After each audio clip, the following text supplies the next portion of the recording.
Bom, gente, então hoje nós vamos fazer o quê? Correção de exercícios que já foram dados, tá bom? Então, a nossa correção 1. Peguem aí a lista de exercícios que eu passei para vocês no site, tá bom? Que estava lá no blog. Vou corrigir ela para vocês rapidinho, tá bom? Respostas são pequenas, então se você pesquisou algo que ficou além do que eu vou falar agora, pode deixar a sua resposta. Só não ver se está completamente errado aquilo que eu estou respondendo agora, tá bom? 1. O que significa migração? Então é o ato de se locomover pelos países, né? Então você tem as migrações, né? Migrações e imigrações. Então como o ser humano se desloca no espaço geográfico, tá bom? Pode ser uma migração diária, uma migração temporária, uma imigração ou migração definitiva. Então se a gente for definir, é o deslocamento do ser humano, né? Pelo espaço geográfico. 2. Emigração e 3. Imigração. Vou responder tudo junto, tá bom? Imigrante é quem entra no país, por exemplo, um alemão entra no Brasil. E imigrante é um brasileiro que vai morar na Alemanha. É o contrário. Um é o contrário do outro, tá bom? 4, que é êxodo rural, as pessoas que saem do campo e vêm morar na cidade, tá? 5, migração temporária. Eu venho, me mudo por algum motivo especial, por um determinado tempo, e depois eu volto. Então, é uma migração temporária. 6. Migração pendular, é uma migração diária. Por exemplo, eu saio da Praia Grande, igual um pêndulo. Sabe o pêndulo de hipnose? Eu saio da Praia Grande, vou para Santos, trabalho e volto para Praia Grande. Isso é um pêndulo, uma migração diária, uma migração pendular. Tá bom? 7. Fuga de cérebros. Explica a fuga de cérebros. Não é o seu cérebro saindo, não, tá? Fuga de cérebros é o quê? Alguns países, eles aceitam cientistas, né? Dão nacionalidade para alguns cientistas. Então, por exemplo, tem um cientista brilhante aqui que fala sobre o coronavírus. Então, os Estados Unidos vai lá, oferece nacionalidade e esse cara deixa de ser brasileiro e aceita a nacionalidade americana. Então, fuga de cérebros é quando essa pessoa vai para outro país por causa do seu desempenho cognitivo, do seu conhecimento. 8. O que é PIB? Produto Interno Bruto, ou seja, quanto que o país produz. 9. IDH, Índice de Desenvolvimento Humano. Então vai medir a saúde, a educação, as condições de vida de um país, por exemplo. 10. O que significa coeficientes de Gini? É outra maneira, além do IDH, de você medir as condições de vida em um país, tá bom? 11. Analise a afirmação. A população brasileira é caracterizada pela miscigenação.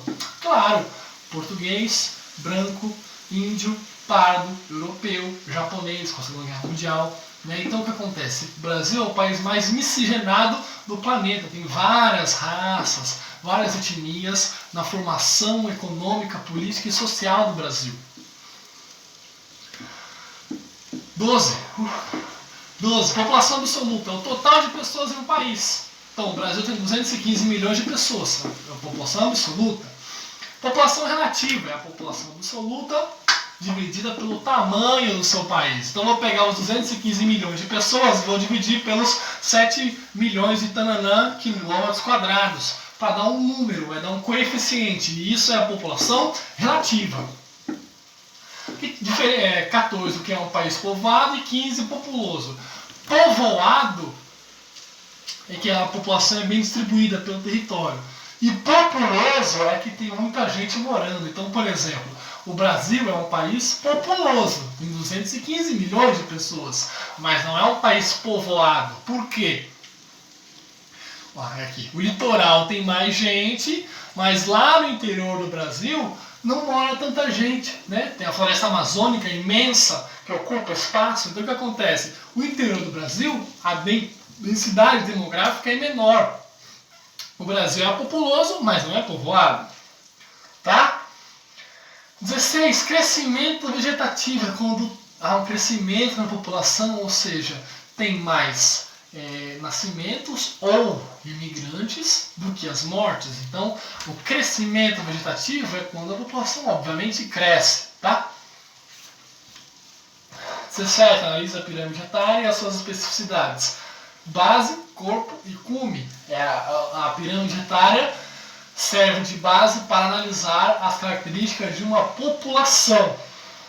18. Analisa a densidade demográfica brasileira. Quanto mais próximo ao litoral, mais gente morando. Porque é onde está a parte econômica do Brasil.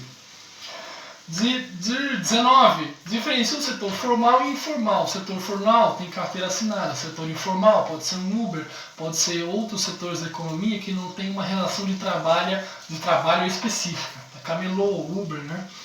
20, que é PIB e PEI. PIB é Produto Interno Bruto, é o total produzido pelo país, e o PEI é a população economicamente inativa, aquelas pessoas que não têm trabalho fixo, que não produzem, que não geram renda para o país, tá bom? Agora nós vamos responder essa atividade do SAI que eu passei para vocês também, tá bom?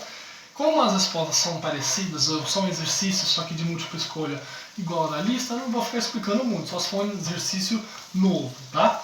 Eu vou passar o gabarito. A1 é a B.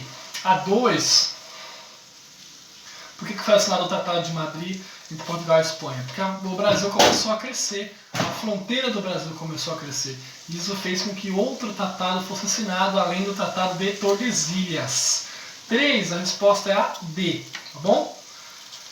A 4, quais são os critérios para constituição de IDH? Saúde boa, educação, economia, qualidade de vida, taxa de natalidade, taxa de mortalidade. Então tudo que envolve a vida, a expectativa de vida da população serve de base para o IDH. A 5, a resposta é a C.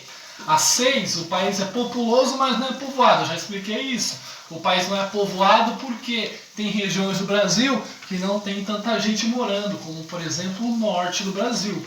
No exercício 7, quais foram os critérios utilizados na proposta de regionalização acima? Então, a regionalização dos 4 Brasis. Então, você tem lá a Amazônia, problemas ambientais, o Nordeste, problemas sociais, Centro-Oeste, desenvolvimento agrícola, e o Centro-Sul, ou região concentrada, é o desenvolvimento econômico. A 8 da pirâmide etária aí é a E, resposta E.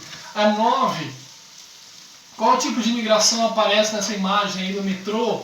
Né? Óbvio que é uma migração pendular, diária, né? A pessoa mora na Zona Leste e trabalha na Zona Oeste, por exemplo, tem que pegar um metrô todo dia. A 10 é a A, tá bom? Então aí respondemos tanto o questionário quanto a lista de exercícios. Até a próxima, pessoal!